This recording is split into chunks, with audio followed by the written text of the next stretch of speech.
Bonge ngathi ngilekelela ngomthandazo weSabatha inkosi ngosizo. Amen. Baba nkosi nkosi. Umntwana omncane lo hamba. Ngiyazwe bethi bancane nabadala kodwa ngincane ngempela. Lokho kwelapha umfundisi uSimelane waseDumbe ethempelini ekhulekana. Bingelele inhlanganiso nkosi. Bingelela amakhosi nabefundisi nabavangeli. Nabashumayeli nabakhokheli. Nehamente yonke ingcwele. Manazarethe njengoba ngithi umntwana omncane ngempela kodwa ke ngizocela ukuqathuliswa uNkulunkulu ngoba yena ke ehlula lutho ngesihlabelelo 59 Nazaretha oyingcwele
sisendaweni enkulu kaShembe eyaziwa uye yedwa engasiwa ngomunye umuntu. Khumbula ngesikhathi ngamhlala kaMashe Ntuzuma ibhasi yayisuke ilindelana ngigibele esitopini sesibili. Nangihlala ebhasini lapha ngithanda khona noma ngithanda ukuhlala ngasemnyango ngihlale phakathi endawo ngihlala ngasemuva. Ihamba ibhasi bese kungena umfundisi. Owayethi uma ingena ebhasini aqalazela ngikhona. Athi angangibona bese evula inkonzo phezu kwami. Ngelilanga sakhuluma insizwa la ebhasini ukuthi yini wena ungakushumayele nawe ebhasini ngoba kuyabonakala ukuthi lo mfundisi ngoba shumayele uqonde phezu kwakho. Nathi mina uNkulunkulu mayengangiphanga utho ngeke ngilwenza ngiphinde ukushumayela ebhasini. Sebenza naye umfundisi ushayela lokhona wahamba phezulu. Kanti umfundisi unenkinga. Ngelinye ilanga wangisukela wathi ucela ukukhuluma nawe. Ngathi angikwazi ukukhuluma nawe ngoba umfundisi. Ufuna siyoqasha. Bangaboni abantu ngoba njengoba mina ngihlala la ngihlele khona kugcwala abantu. Manje uzophazamiseka mfundisi. Savumelana sayithola indawo sachaza. Thina sifika wathimkhona. Wathi uyangibona ukuthi iphandla singakanani. Ngathi mina ngiyabona mfundisi. Wathi kuthiwa nginemoya. Awuphome nabawuthangenze. Wathi ngicela ukuzwa ukuthi wena ungangisiza ngani. Ngase ngethe kumphenya ukuthi baba ngizocela ungicela abazali bakho abathathu ukuthi bashona kanjani mawusebenzisekho. Ukhokho wakho nomkhulu wakho nobaba wakho. Wathi angimazi ukhokho nomkhulu angimazi ngazi ubaba. Ubaba wabulawa ngabantu bamsika ulimi bamsika indlebe bamsika konke nobuntu bakhe sangcwabe ngasaphelele. Ngathi mina yikho lokho kumfundisi. Akhona amaNazaretha ngakini wathi akhona. Ngathi ngizocela ucente indlela engene ekhaya besitshela amaNazaretha ukuthi awenza azothandaza emva kwalokho sengiyokusenkosini inyanga yezulu. Mayefike tshela umkakhe walumkakhe wathi cha kukude lekhaya emzinto. Lapha elindele kube imoto isuka esebuhleni. Ngcono ngiye khona. Wabuya umfundisi wangikhomba endaweni yethu. Sahamba wangitshela nje wasengishilo ngathi bakulungela kayo umama. Waseyo inkosikazi. Saphuma isilwane sasezulwini inyanga yezulu bakithi.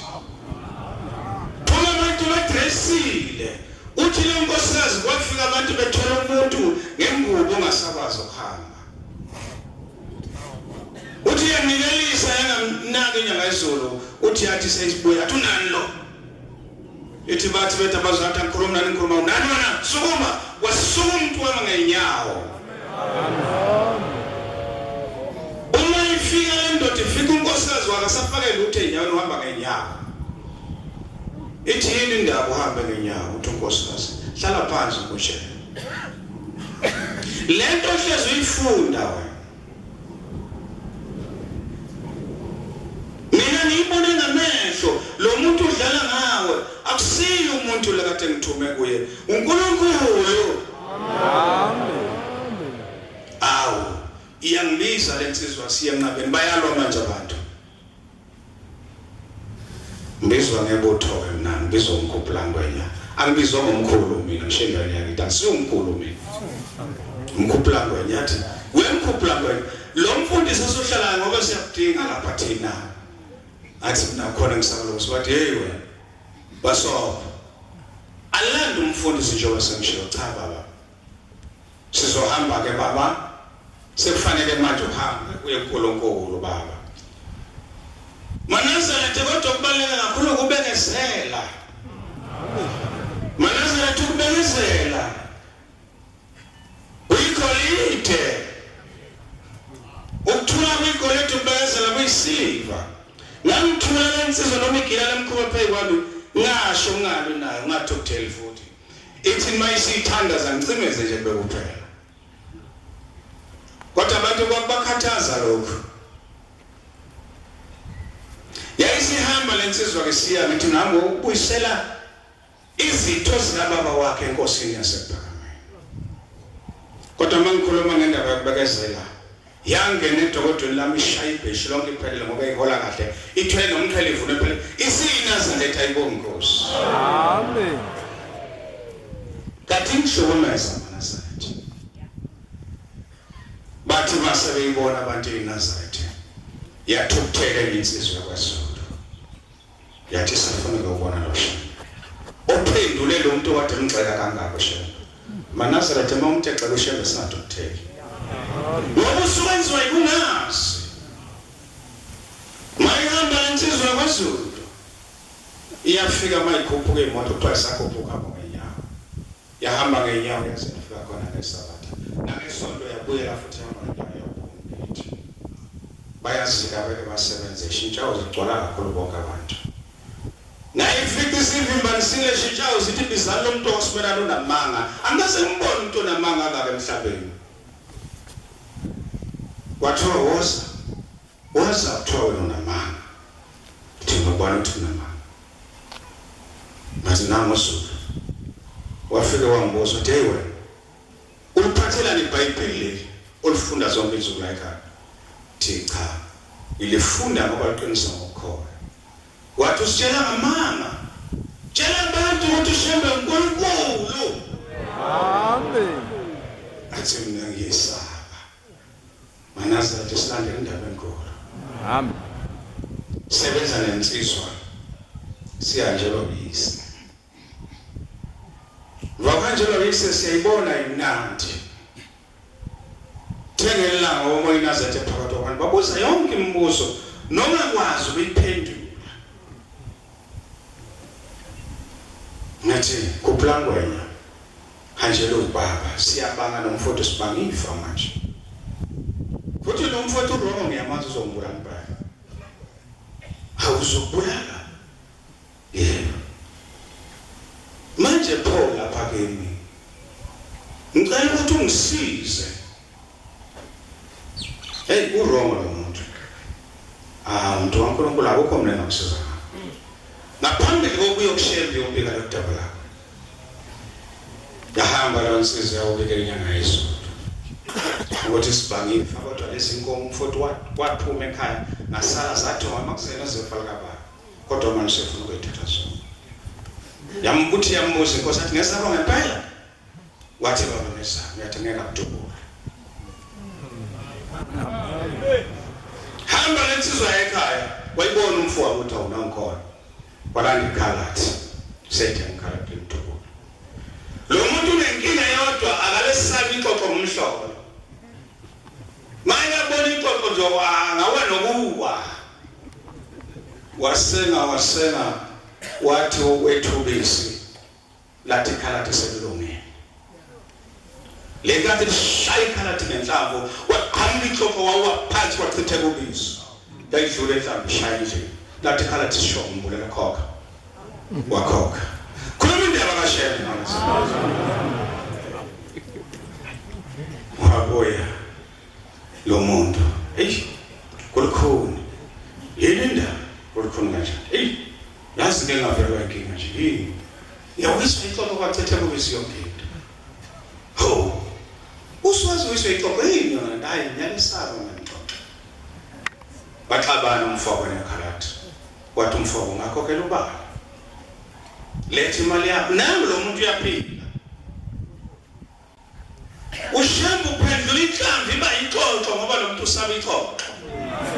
Kwaba kusinda kwakhe. Base bethi wakana muthi lo muntu unongqo. Kanti uNkulunkulu. Amen. Sinongqo kaNkulunkulu. Amen. Sinongqo.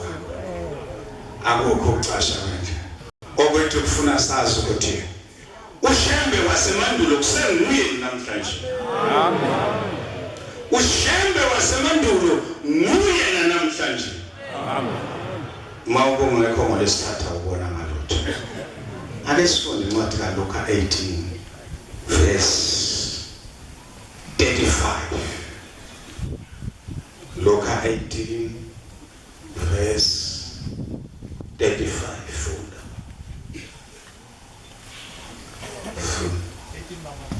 18:35 uLuka ayomkhwanazi umkhwanazi 18 verse 35 hayi lo bamba ukuhlela noLuka nawo funda wathi esondela eJeriko hayihlezi impumputhe ngasendeleni wakuhlezi impumputhe ngasendleleni yayicela lesabantu bedlula yabuza ukuba kuyini yezwa umsindo ayitshela bathi uJesu waseNazaretha basebetshela bethi uJesu waseNazaretha uyadlula wesithathu sidedlula kweminyonga kudlula uNkulunkulu yahalalisa inyonga yangashaya zimoto ibeyele zishaya ngoba ibilinda uNkulunkulu sesibenza sehlule zinyonga madoda funda yamemeza yathi yasimemeza ithi Jesu ndodana kaDavide ithi Jesu ndodana kaDavide hawe ithi hawe bahamba phambili bayikhuza base bayikhuza bayithu funa ulalelise kahle le ndaba yokukhuzwa ngoba na usebenzela uNkulunkulu bayakhuza bathi uyaphapha bathi usebenzela uNkulunkulu fona kodwa yamemeza kakhulu ithi yaqhubeka yamemeza kakhulu ndodana kaDavide ake silungisele ivesi ethi ndodana kaDavide hayi yayingashonga ngathi ndodana kaJoseph ithi ndodana kaDavide ngoba imbiza ngokhokho bakhe uma ngathi abantu asiyeke ukwakho obhuqa endlini lezi sifaka amadimoni hayi baphuphile nansi impumputhe ethi ayisho ithi ndodana kaJoseph yayimazi uJoseph funa ndodana kaDavide hawe ithi ndodana kaDavide ngihawuke wasema washa ukuba yokuye wasethi ayilethwe kuye isondela yasondela uJesu wayibuza waseyibuza ethi uthanda uma ngikwenzeleni na uthi uthanda ukuba ngikwenzeleni yathi Nkosi ukuba ngibheke Nkosi ukuba ngibheke uJesu wathi kuya pheka inkolo yakho ikusindisile Nkosi kusisa uthi bheka inkolo yakho ikusindisile uma ngithi ushembu wasemandulo kusewuyena namhlanje besisemzini wasophongolo lapho sabona abantu belehla amawheelchair bengaphakathi kungafani nalokho ukuthi baze basondela besukuma phakathi komuzi oyingcwele ngoba kusekhona uNkulunkulu funda Matthew 5 verse 13 Matthew 5 verse 13 sesiye enkingeni ke manje Matthew 5 verse 13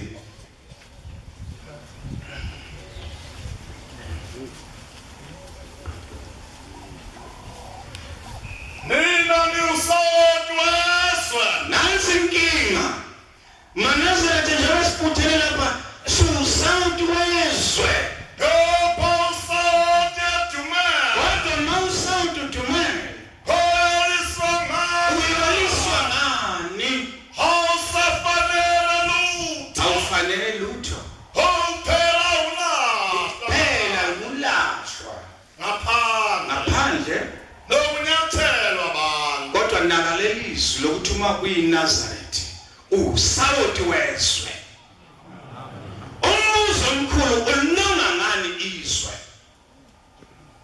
funda nina nikukhanya weswe nina nikukhanya kwezwe umuzi wakhiwe entabeni wesithelo lo muzi wakhe entabeni ungekusithele asakhelwe isibani asokhele isibane sibekwe phansi kwesitsha sibekwe phansi kwesisha siyafakwa uthini sifaka ubusele bonke abasendlini. Njalo ukhanya wenu phambi kwabantu. Ukukhanya kwethu manazethu akukhanye phambi kwabantu. Ukuba babone imisebenzi elungileyo. Bese bebona imisebenzi elungileyo. Inkosi ibusise. Besisemakhaya ngolwesithathu. Sibonile ukukhanya kwamanazethu aseGoli, ukukhanya phambi kwabantu.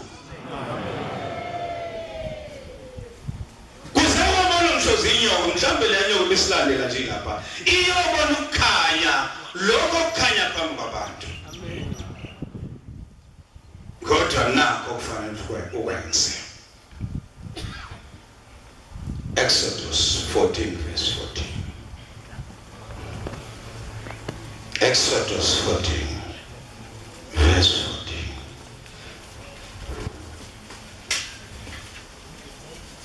Nganeduze nje ngale ka Genesis. Exodus 14 verse 14. Lord was in verse. Oh Jehovah uyanilela. Oh Jehovah uyanilela.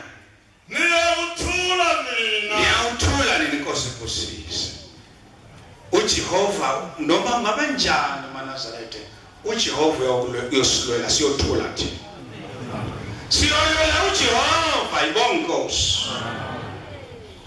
Exodus 4 verse 2. uNkulunkulu uyinkinga ngoba ukulanda noma ucashile ukwazi noma wena ungamazi. uJehova wathi kuye. uJehova wathi kuye. Oyini lokho sesandleni sakho. uMose wayinenkinga kulelizwe ayekulo. Wayengazi ukuthi uyaziwa khona umuntu omazi ukuthi uMose. Wathi induku. Uthi induku. Wathi iphonse phansi. Uthi iphonse phansi. Wayiphosa phansi. Wayiphosa phansi induku. Yaphenduka inyoka. Yasiphenduka inyoka waseyisaba. uMose wayibalekela. uJehova wathi Mose, yelula isandla sakho. Uyibambe ngomsila. Inkosi ibusise. Wayibamba induku yaphenduka inyoka. Manje njengoba simbona uNkulunkulu maNazaretha silibona unyazi lezulu silandela. Nansi inkinga kodwa phonsa phansi induku silandela unyazi. Phonsa phansi induku silandela unyazi.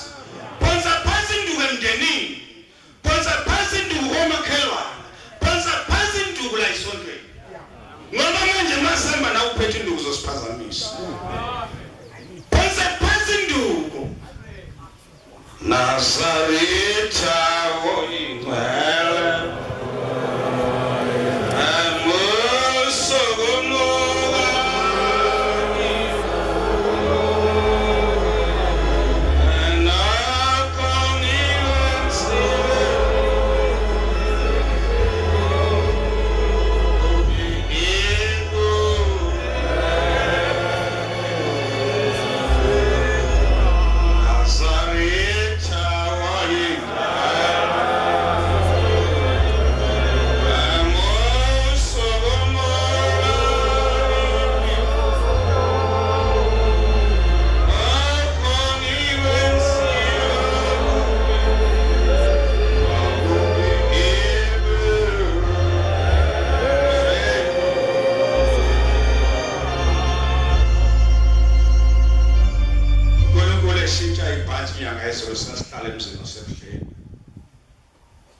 Kwenziwa konke bahamba bathu. Sasala ngoba sasihlala khona sibuye emsebenzini sasihlala khona ngamasonto siyosebenza. Kunomuntu okuthiwa ngumsenge angisengumshumi ngaso sikhathi. Kwasethiwa umbiwe lomuntu kuze kungene omlight. Nkosi yakwaDubai ngumvangeli esingithumta nyojalela isibetha. Asingiyahamba. Uma ngidlule esangweni namba abantu abayibijana. Bayangena. Kungena abathwele intombazana. Ayiboke igqoke ijezi elibomvu nama steps amhlophe. Bayisaba othomani yakho. Lusando kuhlala esithabeni. Ngathi mase ngibuyisela lesisiphethe kwasuka umsindo lapha etafuleni. Lo muntu usukumile ayibonge Nkosi. Amen. Ngambuza landela ngabuza ngoba abantu nabathi masenkandla besewashisa. Unesithatha esingakanani ungazi ukuhamba athi ngineminyaka emibili nenyanga ezo8. Wenzakale kanjani? Yithi uvele wathi nje soma ngavele ngasuka. Amen. Shona ngithi shembe wasemandulo. Usenguye namhlanje. Sukudideka. John 1:44. Sabizwa indoda lapho ngaNazaretha asenzeni kahle. John 1:44. Kodwa kunye phonse phansi induku. Phonse phansi induku. Silandele unyasa ayibonge Nkosi. Amen. Funda. uFilipu wayengoseBethsaida emsini kaAndreya noPetro. Lezi insizwa zazinemizi Manasetha ngithenga waseDumbe ayibonge Nkosi. Naye uFilipu waseBethsaida emsini kaAndreya kwangumfowabo kaAndreya. uFilipu wafumana uNathaniel Wasebona Nathaniel umIsrayeli onjengaye. wathi kuye, Uthi kuye, simfumene lowo uthi simfumene lowo abaqobola ngaye emthethweni, abaloba ngaye emthethweni. oMose nabaprofeti, Waloba uMose nabaprofeti. uJesu waseNazaretha, Jesu waseNazaretha. indodana kaJosefa. Nangokuthi indodana kaJosefa. uNathaniel wathi kuye, Uthi uNathaniel kuye, ungavela enteni eNazaretha na? ungavele enteni eNazaretha. uFilipu wathi kuye, Uthi uFilipu kuye, sawubona. wazibona inkosi inkosisa. Nangu umsebenzi osimele njengoba sihamba nenyoni asibezula. Asitshele abantu ukuthi wazibone. Wazibone. Manazaretha silapha nje sabona. Uthi uJesu uNathaniel nami uNazaretha ongenankohliso. Uthi uNathaniel ungazi ngani? Uthi ngakubona uphansi komkhiwane wakabizwa uFilipu. Manazaretha silapha nje sabonwa. Sabizwa ngowe sabona uNkulunkulu wasilanda emzini wobaba. Okwethu ikuthula kwegoli lethu kubekezela kuyisipho. Masenze njalo mhlambe uNkulunkulu ukhona isithembiso senzile emaqhawe. Wathi manenza kahle. Noma ngabe seliya lapha nakwalasha. Ngiyotshela umbombela nilandi. Ayibonge Nkosi. Sabona indoda. Mazwi ahlakaniphileyo 23:23. Nazaretha woyimbala amoso ngobawe okoliwensile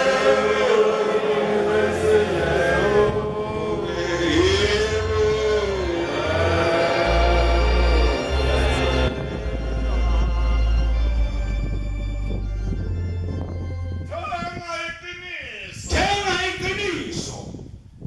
Ungathengisi ngalo. Inkosi ikusise. Mawusuthenga iqiniso ungathengisi ngalo. Mawusubona uNkulunkulu ungadayisi uNkulunkulu. Kodwa umfundisi ephethe inkonzo. Abaphakamisa isandla abafuna ukukhuluma beqiniso. Abaphakamisa izandla abafuna umendo. Ziyaphakamisa ingane le ndisibusizona. Uthi aphakamisa abasebefuna imisebenzi. Ziyaphakamisa ingane. Uthi aphakamisa nje labo abafuna ukuhlala kahle emsini. Abafuna intando. Zabanenge kakhulu izandla entandweni. Laba abafuna intando. Uthi kumfundisi akuphakamise laba abahlushwa ngamadoda angabondli futhi abashayayo baphakamiswa sekuphakamisa nonkosikazi wakhe. Wathi awu iqiniso alikho. Nawe uyaphakamisa. Uthi unkosikazi khuluma iqiniso phambi kaJehova. Mina ngudla kwenduku futhi owami umqamelo hlala umanzi inyembezi. Asibathandeni insizwa sibathandeni. Uthi umpostoli Paul bayisitshe sikuthakathaka. So menyezwa kuthiwa umkhido wonke kusasa bazogcwala ngale. Uma siphuma la sibathengele amatavathi nemnqwasi. Ngoba inyanga yothando ayibonge Nkosi. Sibathekela madavathi nemncwazi emihle umncwazi.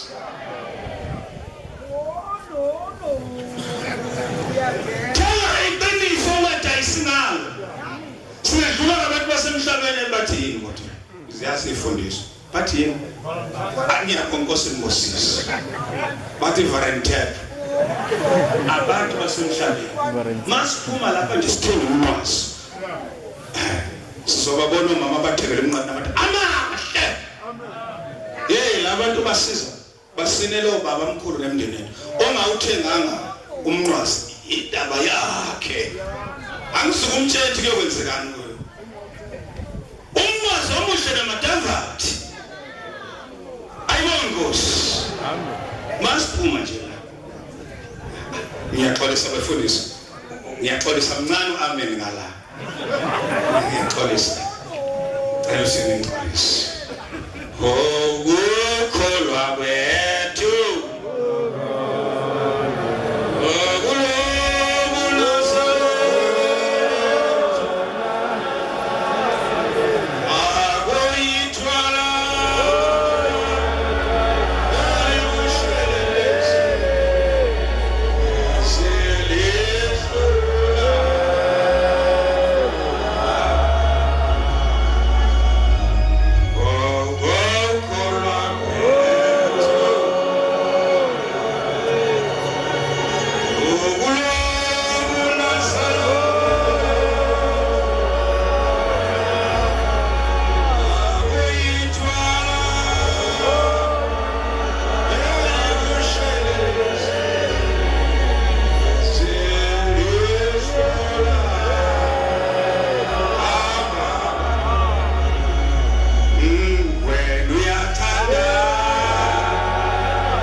Uma senze njalo sithenge umnqwazi uNkulunkulu osibusisa.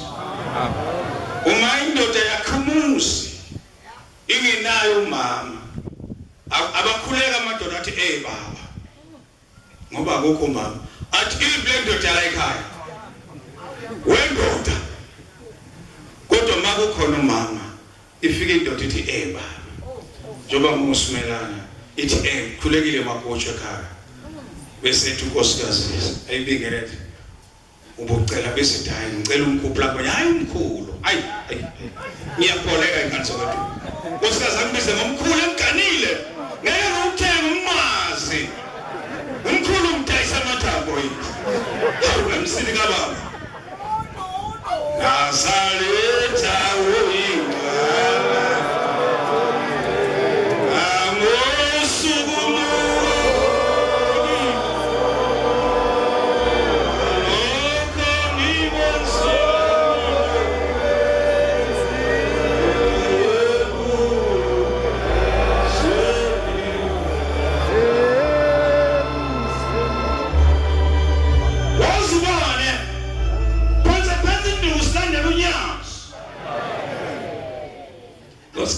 ngenduku lena phonse phansi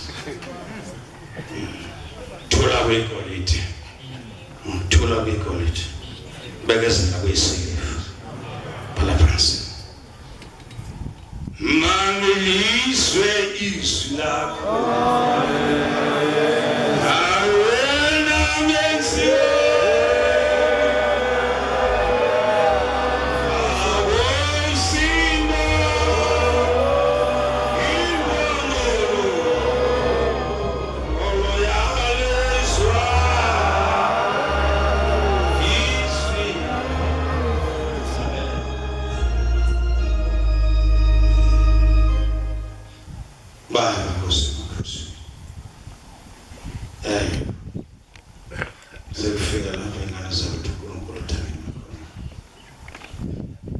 Enkosi kusisiniswe. Amen. Ihlabelelo 170 ukushumayela imani. Balise umlomo wakho. Sizohola umshumayelo ngubane waseziphoyini. Ushizwe lenkosi. Ko Nkosi ayikusugoqa kwabangcwele.